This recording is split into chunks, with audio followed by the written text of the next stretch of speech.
Welcome to the Less Doing podcast, where you will learn how to start living more by doing less. Let me help you optimize, automate, and outsource your entire life so you can focus on doing the things you love.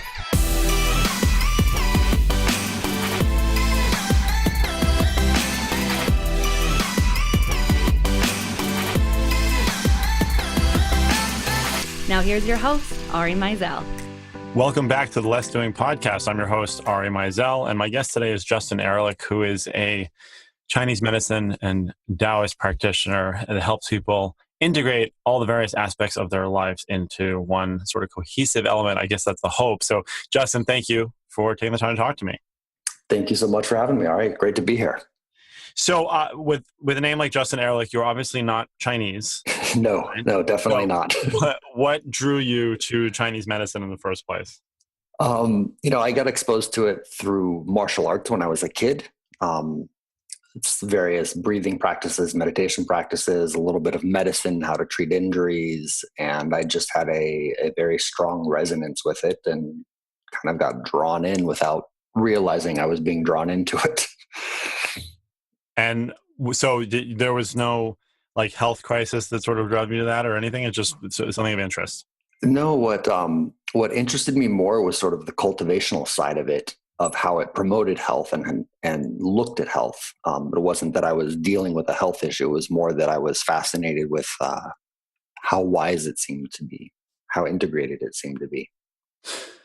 Well, and then so for people who aren't familiar with the practice of Chinese medicine, I'm sure, they can generalize and guess about West versus East, maybe. But so how do you usually explain to people what Chinese medicine is? Well, Western medicine has an overriding theory of how it looks at human health. And then it has its sets of tools. And those tools can be pharmaceuticals, they can be physical therapy, occupational therapy, respiratory therapy, surgery, etc.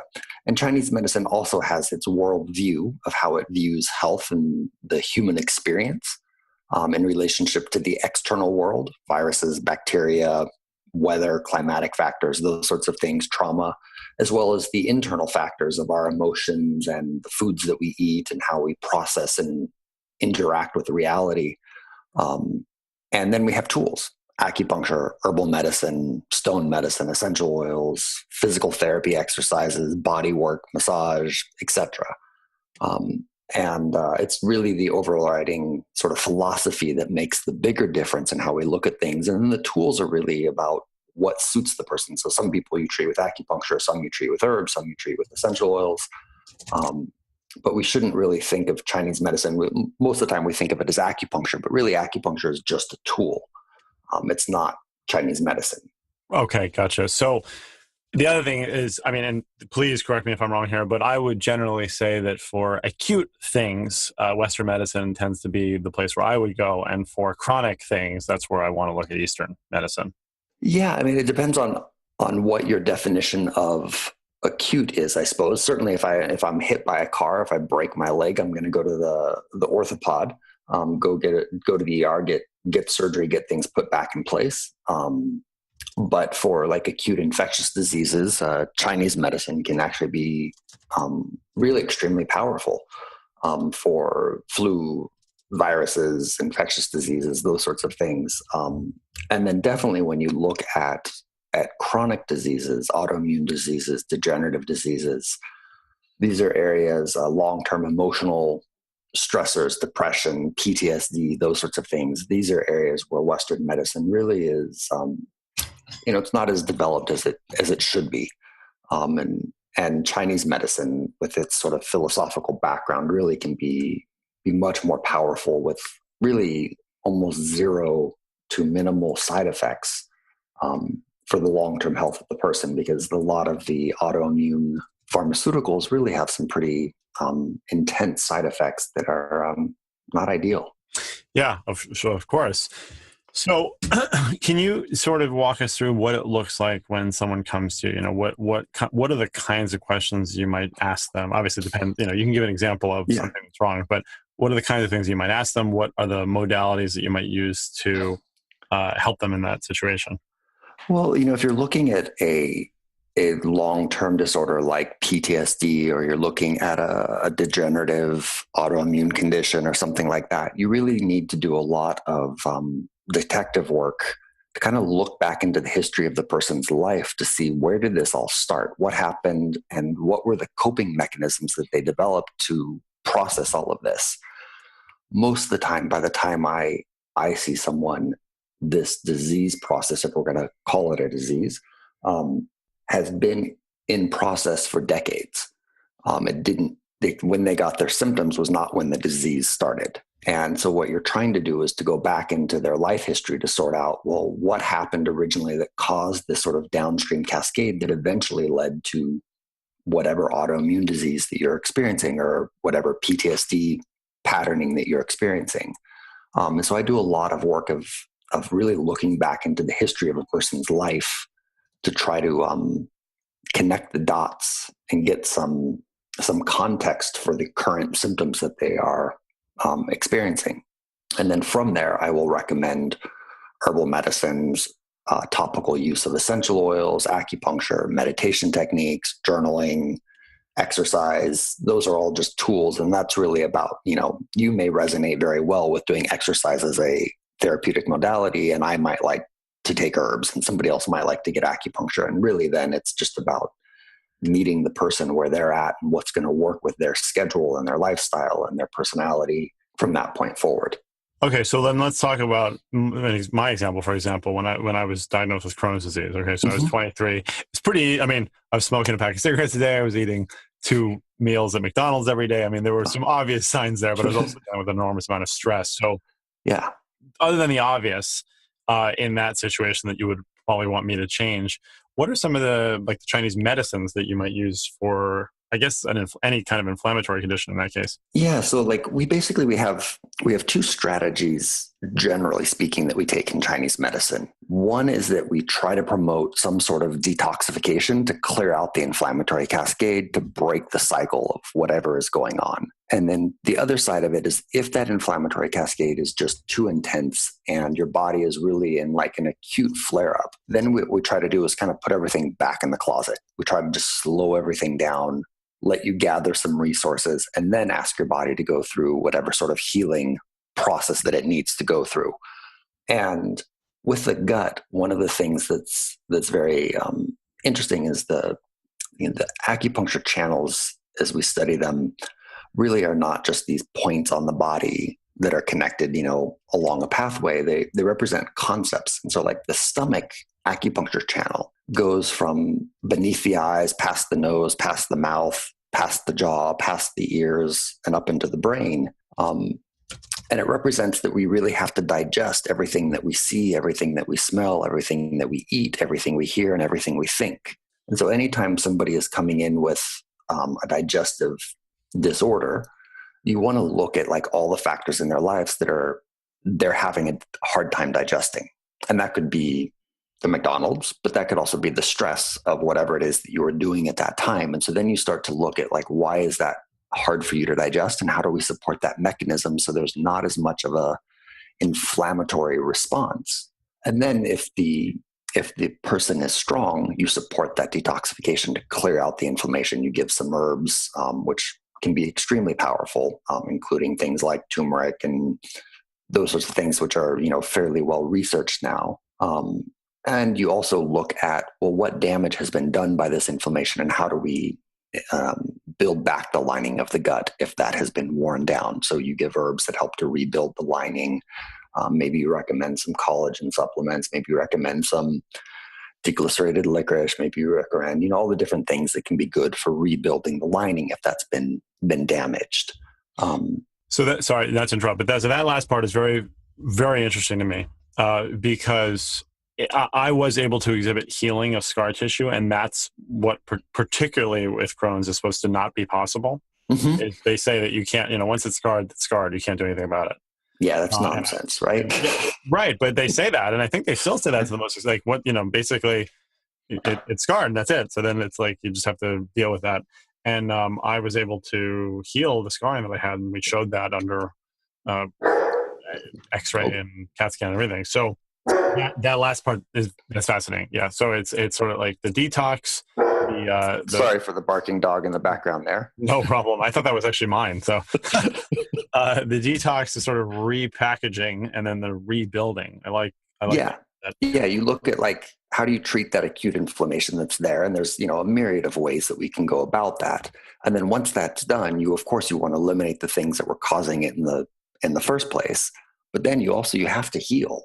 And it's very much like that with orthopedic medicine as well. It's like, okay, first you have to address the physical alignment. If the bone's out of place, if it's broken, you got to put it back in place. Second, you've got to deal with the chemical inflammatory cascade. And then 3, you have to support healing and regeneration. And any sort of treatment really has to always address the sort of physical patterning, the food you put in, the downstream chemical cascade of inflammation that's being caused by that, whether it's a broken bone or a Big Mac. And then 3, you've got to recover. You got to regenerate. Yeah. So now what about people who don't necessarily have, they don't have a ailment, but they want to be more higher performers, right? So we're talking about athletes, about CEOs that want to get that extra 1%, right? So what do you do nowadays? What's your favorite way to sort of handle that? Well, Chinese medicine fundamentally is about customization. So it's really looking at that person and like, how do we best optimize for them? What you might need and what I might need and what, a friend might need will all be different. And so one person might do better by optimizing their sleep because they have some sleeping patterns that need to be addressed. Another person might have a lot of tension in their chest and their shoulders because they're hunched over a computer all day. Another person might have burned the candle at both ends for a while and have a certain amount of adrenal fatigue. And so really what I find is that optimization isn't this sort of like, okay, you should absolutely do some intermittent fasting and then you should do this. And it's really about trying to understand the person and how can we continually refine the rounding out of our life, addressing really what's there for each person on a unique level, whether that's a physical stressor, an emotional stressor, or some sort of existential, spiritual stressor. Well, and so you don't necessarily have the same diagnostic resources at your disposal that a hospital obviously might have, or a traditional Western medicine doctor. So is a lot of this, as you said, really just through like asking a lot of questions and understanding the background? Yeah. I mean, if I'm with a person in person, I can look at their tongue, feel their pulses. I look at lab work all the time, and of course, lab work I don't need to be in person, right? Because that's just lab work that you can get ordered anywhere and then send me the results. And then it's a lot of questioning because really, diagnosis is about collection of useful data points. So you can paint a picture of what's going on in the person's life. And so you ask questions to get some perspective on their triggers, their lifestyle patterns and that sort of stuff. And you have to put that in context to what the blood work shows, to what the symptoms show, and all of that. It really is about painting this complete picture of their symptoms. Well, and what I like about that, again, I mean, I feel I want to reiterate this point for people, is that if you were to come in, you do some amazing, like a very advanced test that says this person has this, and then you go and treat that, it's like treating a symptom, really. It's not really. It is. Yeah. What caused it in the first place. Exactly. You have to look at this big picture of like, what is it that I'm suffering with? I have shoulder pain or knee pain or ulcerative colitis or migraines or whatever it is. And then you look at the blood work, and then you look at the lifestyle, and then you look at the emotional patterning and the emotional experiences and the lifetime experiences. And then all of that together starts to paint this picture of like, this is why this is happening. But without it, it's like you're looking at, it's that story of the old blind men feeling the elephant at different locations, and they're all feeling something different, and they think they're feeling something different, but it's still part of that whole picture of the elephant, right? We need to like connect those dots if we really want to work with a person versus a disease. And that's really like the hallmark of Chinese medicine, is that we treat the person, not the disease. Yeah. Okay. Well, so what are some of the things that you're really excited about? Because I imagine that Chinese medicine is one of those things that you can probably keep learning for quite a long time. Right. So what are you most excited about? For me, next? At this point in my practice, I think the the most intriguing part is working with these sort of deep emotional, spiritual patternings of people. I really love seeing how a person's perspective of reality, of their life experiences can really sort of fundamentally change, where we see these things that were historically traumatic events suddenly become these gateways into really sort of profound awakening to ourselves and what our life is about. Treating physical diseases, sprained ankles, those sorts of things, it's quite easy with Chinese medicine, but it's not particularly emotionally stimulating for me anymore. Sure. Autoimmune diseases, I love working with, just because I feel like the Western medical options are pretty limited at this point. But the part that gets me excited and that I spend most of my time about is really the sort of emotional, spiritual side of it. So the last question I always like to ask on these interviews is, what are your top 3 pieces of advice for people to be more effective? The one advice that I give to pretty much every person I see is to slow down and have this idea of inner honesty or inner vulnerability. Really to take pause and just be honest with ourselves about what it is that we're feeling without judgment. I think there is a profound need for that in our society, to be able to slow down and not be outwardly vulnerable and share all of my baggage or my drama with you and like the rest of the world, but really more about being honest with myself internally, and to take some time to just sit and breathe every day, to give yourself the gift of just sitting and breathing without doing anything.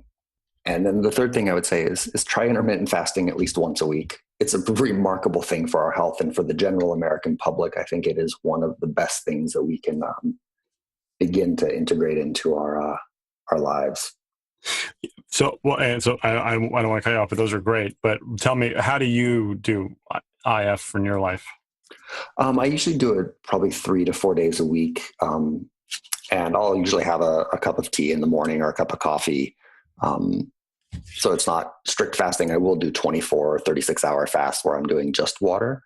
But often I'll have some MCT oil or maybe an exogenous ketone during that period, or just some Chinese herbs, just some herbal tea. And then during those periods of fasting, I'll step away from the computer, do a little more meditation, do a little more breath work, and really kind of let my body get nourishment from an external source of breath and meditation rather than from food. And I try to do that, 2 to 3 days a week, at least. And then maybe a 24 or 36 hour fast every 2 to 3 weeks. That's awesome. That's great. And I've seen the effects of that, and I know that's one of those sort of easy ones to just try and see what it does for you. So it's a good gateway into that realm. Well, so Justin, thank you so much for your time and for sharing that with us. How can people find out more about you? And you work remotely with people, right? So people could work with you to get treated. Yes, absolutely. I work with people all over the country. You don't have to be in San Diego, which is where I'm based. Most of the stuff I do, we don't need to be in person for. And you can find me on my website, just justinehrlich.com, JUSTINEHRLICH.com. Wonderful. Well, Justin, thank you again. Thanks so much, Ari. It's really great to be here. Thanks for listening to the Less Doing podcast. If you'd like to get more done in less time, join our exclusive community of entrepreneurs and visionaries, the Less Doing Labs. It's free and just for you. Go to lessdoinglabs.com/more done.